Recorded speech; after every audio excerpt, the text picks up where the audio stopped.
Hi, Sally. Hi, how are you? I'm good, thank you. How are you? Yeah, good, thank you. I wondered if you wanted to start by just introducing yourself and what you do and what you're interested in. Sure, yeah. So I am at the moment a postdoc and I work on a project at King's College London called Shakespeare and the Royal Collections. So that involves quite a lot of archive work, and the idea is that it will generate various things, but one of them will be a website gathering all the Shakespeare related things in the Royal Collection. And also sort of before that and overlapping with that, I worked on Shakespeare and photography. Oh, fascinating. So on both with your work with the Royal Collections and in your work on photography, and you've just had a book released last year on that, I believe, or this year, yes. Yes, yeah, December. So Yeah. yeah, end of last year. Did you want to tell us a bit more about what that involves, that idea of using photography to look at Shakespeare? Sure, yeah, absolutely. So it's the book is called Still Shakespeare and the Photography of Performance, and it sort of started really from wanting to think about how we select images to represent plays, and whether they sort of warp our ideas of what the play is about, or whether they sort of confirm biases that we might have about what are the important things in any given play. And it sort of developed from there. So it is still partly a book about recording performance and marketing performance, but it's also a book about what the invention of photography did to Shakespeare in the 19th century and then afterwards. So what that sort of having the technology to sort of have these frozen moments from performance, or even to stage moments of performance and then reproduce them in large numbers and sort of spread them around, whether that changes the way that we read Shakespeare's plays. Mm-hmm. So part of that sort of history of technological invention changing the way that we receive, well, I guess art generally, in that sense. Yeah, I think so.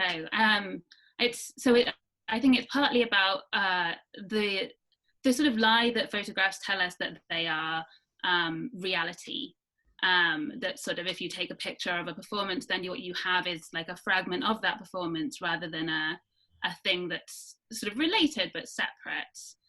So it's easy to get sort of seduced, I guess, by the idea that if you've got a photograph of a performance, you've got a kind of access to what it was like to be there in the room.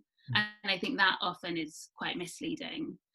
But also those photographs become incredibly powerful, and sometimes we think we understand performances that we didn't see because we've got pictures of them, or we get sort of the same photographs get sort of reproduced across multiple productions of the same play in some ways as well. So yeah, I'm interested in how influential that technology becomes in the ways that we sort of digest and perform and repeat those plays. So that would mean that in the period that you're looking at, there's a sort of cultural shift in the way that theatre is sort of expressed and recorded. What type of period are we talking about there? What part of history? Well, so it's quite a long development, I guess. So photography was invented initially in 1839. So very early on, there are photographs of people who engaged in Shakespeare performance, but they tend to be not on stage. So the first few decades, really, you're looking at people posing in costumes in photographers' studios, or sometimes sort of outside the theatre against a wall, something like that, that's a bit more of a sort of controlled environment.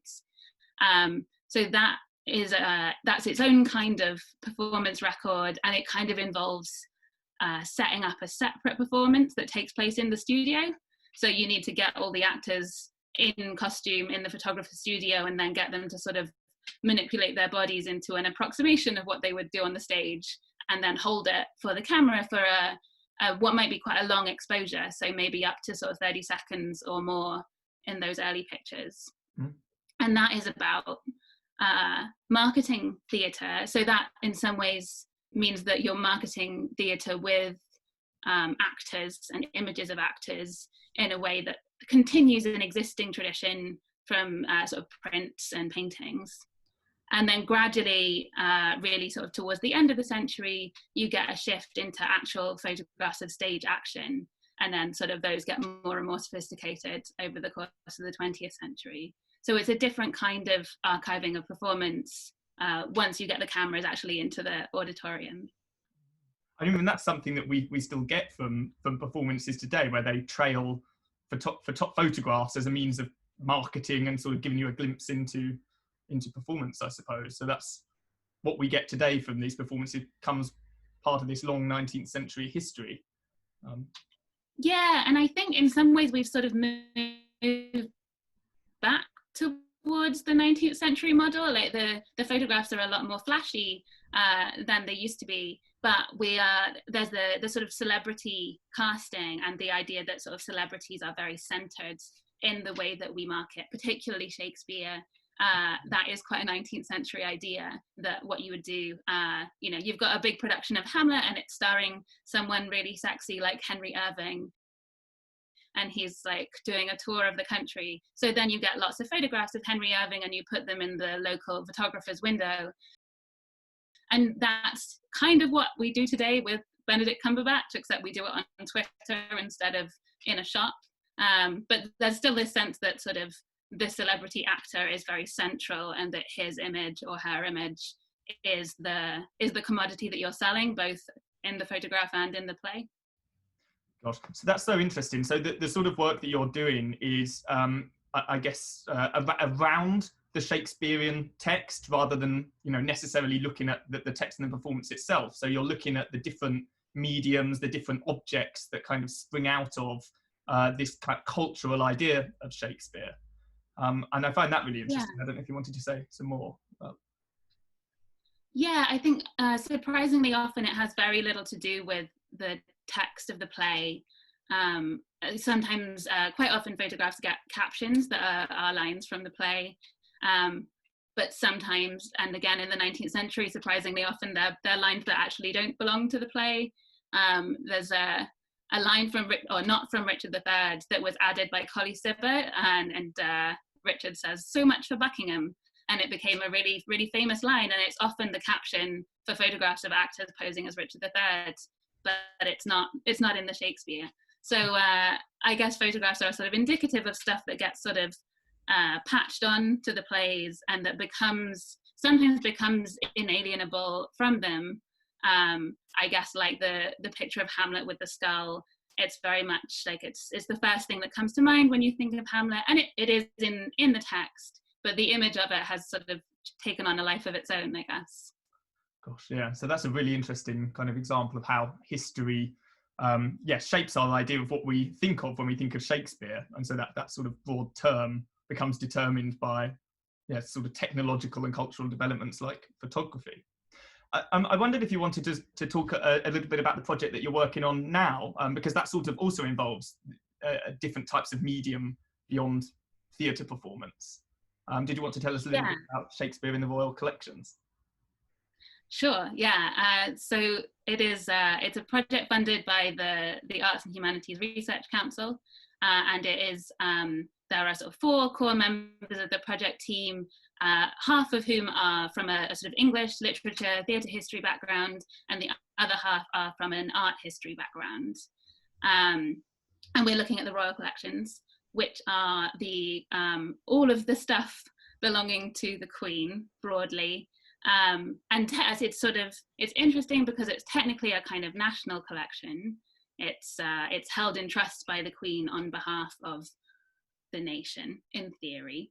But it's also it's very sort of random in terms of the ways it's been accumulated. Some of it has been acquired very deliberately as the sort of stuff that the monarch ought to own, and some of it has been presented to the monarch by various people, sort of subjects and ambassadors and foreign heads of states. And some of it has been acquired just because it happened to be available. And it's a collection that incorporates lots of different kinds of things. So some of them are huge oil paintings, and some are small sort of knickknacks, snuff boxes. and books and prints and even sort of letters and bills and sort of more ephemeral bits and pieces. So we're looking across the whole breadth of the collection at anything that relates to Shakespeare in one way or another, which for the sort of English background parts of the team is interesting in terms of what it tells us about the history of Shakespeare and material culture over that sort of long history. And for the sort of art history side, it's interesting because it gives you this odd slice through the collection that incorporates all those different kinds of thing. So there's a very big oil painting of a scene from Timon of Athens that was made in the middle of the 18th century, right down to sort of a pamphlet or a sort of thing that was picked up when Queen Victoria went to the theatre. So that it encompasses a very broad range of sizes and shapes and sort of values and I guess permanence as well. Mm-hmm. So we've spoken about this before, about your experience of actually doing that work in the archive. So what it's like for you on a sort of daily or regular basis to be trawling through these different kinds of materials. And I just wondered if you'd like to say something about that, what it's like physically being there and looking through this stuff. Yeah, I mean it's quite weird. So the Royal Archives live in Windsor Castle, and if you've ever been to Windsor Castle, there's a big round tower on the top of a hill. You can see it from miles around. You can see it from Slough, and the archives are in there. So you arrive and you have to have various ID checks and sort of walk up the hill, and then you go into a corridor that goes up into the round tower, and it's a medieval part of the building. And at the far end of the corridor, there is a cannon that is pointing down the corridor at you. But the archivists are mostly quite friendly, and the cannon has never been used that I know of in the last century or so. But it can be quite hard to navigate because parts of the collections are much more rigorously catalogued than others. And especially the things that are considered to be like relatively low value or less prestigious items often haven't been catalogued very thoroughly. They haven't all been photographed. So when we're looking at things like oil paintings, there is quite good information available generally, and there's good photography, and sometimes you can go to where they're hanging and sometimes you can't if they're in private parts of the castle. But yeah, working with the books and the prints and the archives, it's a little bit more difficult, and you have to just follow some hunches and see what turns up.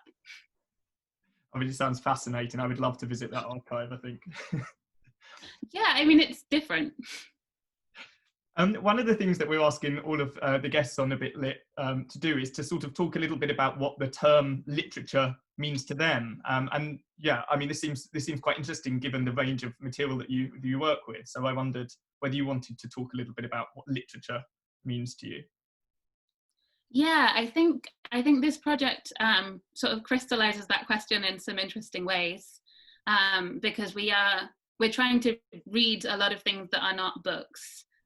So paintings and snuff boxes and so on. But we're also dealing with a period, so predominantly with the 18th and 19th century, when literature and Shakespeare in particular gets sort of leveraged a lot for political purposes and for people who want to build their identity as a monarch who is also scholarly, or as a monarch who's interested in improving literature. So I guess there's that sort of very maybe elitist, or sort of that sense of literature as something that confers prestige, which comes up a lot in the kinds of periods that we're studying, and particularly maybe with the people we're studying, who are mostly royal individuals of German descent, some of whom spoke mostly German, and who are sort of trying to construct themselves as English in order to have cultural authority in Britain and as British royals.